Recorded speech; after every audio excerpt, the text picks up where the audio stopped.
Good day, everyone. I am LJ Palakpak.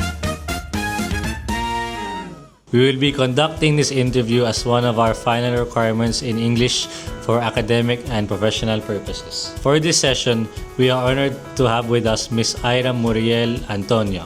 She is the Department Chair of Languages and Social Studies and also teaches 21st century literature in the Philippines and the world, along with handling other language-related subjects. With her passion for teaching and guidance, she continues to inspire students in many ways. It is truly a privilege to have this opportunity to learn from her experiences and insights.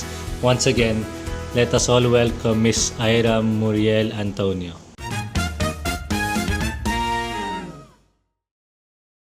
Good day, Miss Antonio. Thank you for taking your time with us today.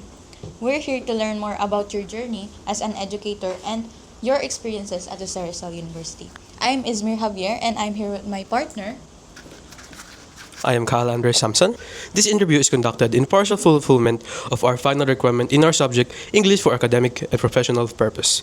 We believe your insight and experience as an educator will have served as a valuable guide for us as students, especially those who are considering a career in education in the future. With that, we would like to begin by asking you a few introductory questions. The first introductory question is, what is your name? My name is Ira Muriel Antonio. The second question is, what are the subjects you teach? Currently teaching 21st century literature from the Philippines to the world. But since I am a department chair, I'm also teaching other subjects if ever there are teachers who are absent that need substitute. So, ayun. Thank you po. The third question is, how long have you been teaching in the JRU? In JRU lang. So, I've been here since 2016. I think, ano na kayo nun? Grade 7 ba? Ayun, or grade 6. So, I've been here for, I think, almost 10 years. Aside from teaching po, what other roles do you handle? Like I said, I'm the Department Chair of Languages and Social Sciences. So besides teaching, I am the department head for all English, Filipino, and Social Sciences teachers. So I handle them and observe their classes, observe their outputs and their works. So yun. Ito po yung main questions namin. Can you share how you started your career and what made you choose this path?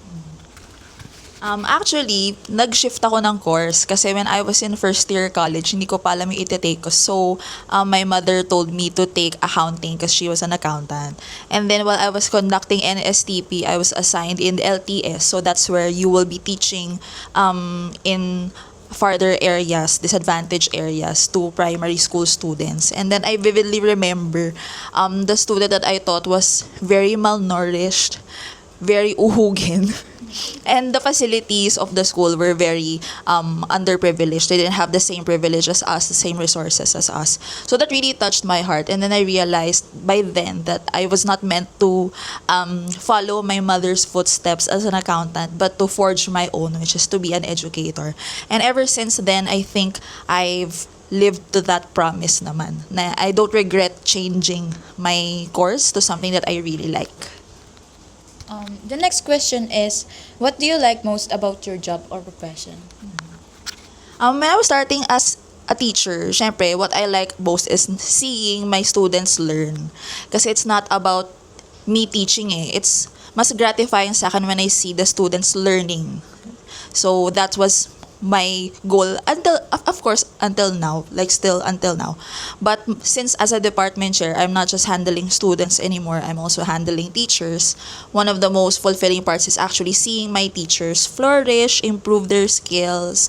That's why I always encourage them to study, continue their studies, their masters, their doctorate, attend seminars that would develop their skills. Kasi mas maganda if hindi lang ako yung umaangat. Gusto ko lahat kaming teachers kami capable. We're all capable, we're all professional, and we're all growing with the students as well. The last following questions will be asked by As a department head of language and social science here in Rizal University, what responsibilities do you handle and how do you balance them while teaching po?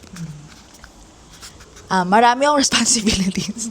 Like I said also, kanina when I said that I would be checking their lessons, checking how they teach during observations. I also handle preparations for and from enrollment up to your graduation. So, nandun kami sa enrollment booth hanggang syempre sa pag-a-announce ng mga pangalan nyo sa graduation, nandun ako.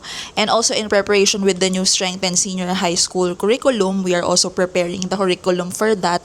Kung ano yung ituturo, paano siya ituturo, yung schedule ninyo, faculty loading, as in, yung nitty-gritty details ng isang administrator ng isang school, yun ang role ng isang department chair besides teaching the expertise of the subjects assigned to me in my department. This other question says that what challenges do you usually face in your profession and how do you handle them?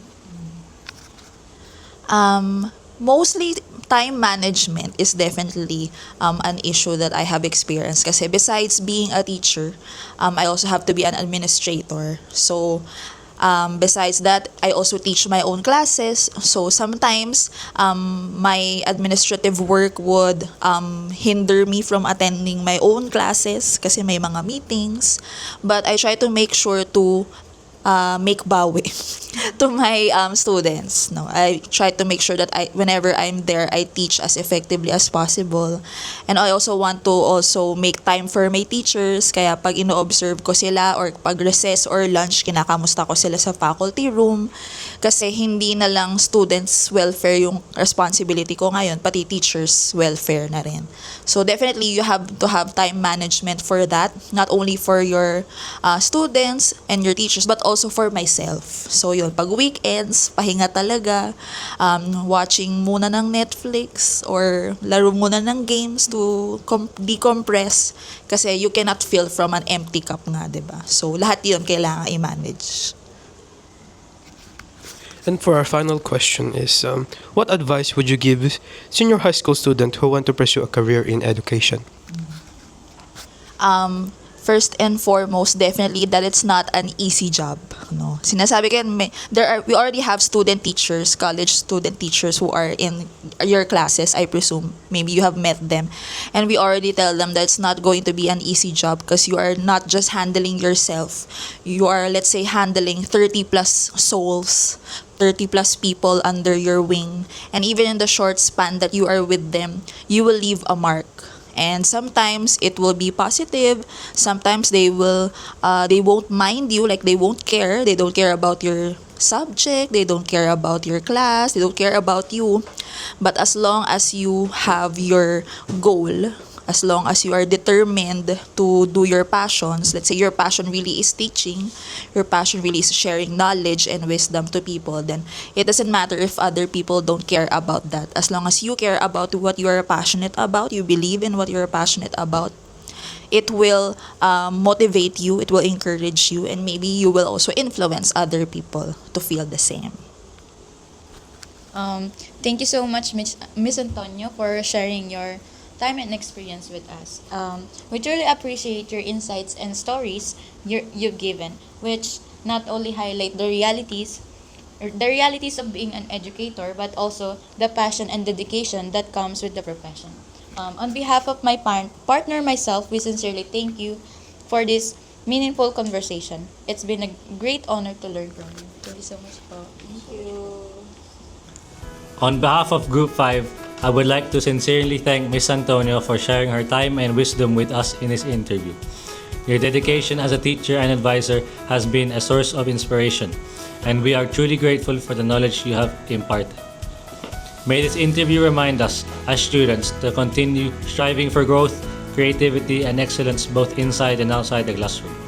Once again, thank you very much, Ms. Antonio, and thank you as well to everyone who has joined us today. This concludes our interview. Have a wonderful day.